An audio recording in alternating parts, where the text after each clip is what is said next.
बाद and effectors आते हैं जिनको हम रोबोट हैंड के नाम से भी जानते हैं या हमारे हाथ से सिमिलर होते हैं. So these are mounted on the wrist, enables the robot to perform specified tasks.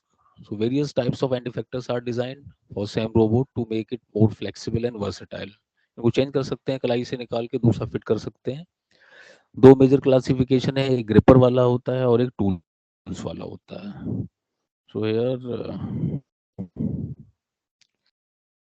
Gripper वाला जो है ये जनरली यूज होते हैं कुछ पकड़ने के लिए, ऑब्जेक्ट को होल्ड करने के लिए, टू होल्ड और ग्रास्प. होल्ड करने के बाद ये प्लेस करते हैं डिजायर्ड लोकेशन पर. कुछ नाम हैं जैसे मैकेनिकल ग्रिपर हो गया, वैक्यूम और सक्शन कप्स हो गए, मैग्नेटिक ग्रिपर्स हुए, एडहेसिव ग्रिपर्स हुए, हुक्स, स्कूप्स.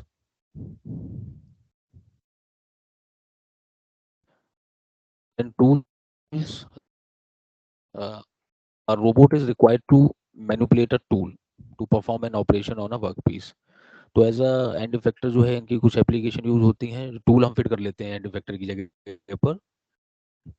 जैसे स्पॉट वेल्डिंग टूल हो गया, आर्क वेल्डिंग टूल्स हुए, स्प्रे पेंटिंग नोजल्स हुए, रोटेटिंग स्पिंडल हो गए ड्रिलिंग या ग्राइंडिंग के लिए.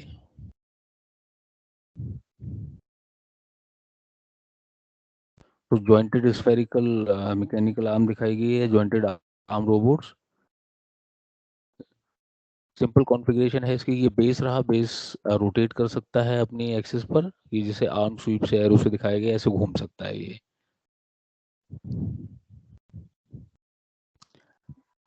कंप्यूटर कंट्रोल्ड मैकेनिज्म है यहाँ पे, and this is combined hydraulic and electric power shoulders.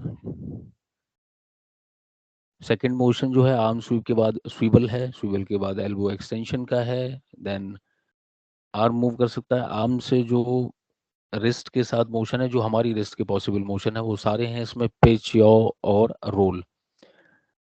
ये वर्क पीस को अगर मतलब एज अ टूल अगर हम इसको इस्तेमाल कर रहे हैं तो ये सभी डायरेक्शंस में एडजस्ट कर सकता है अपने आप को.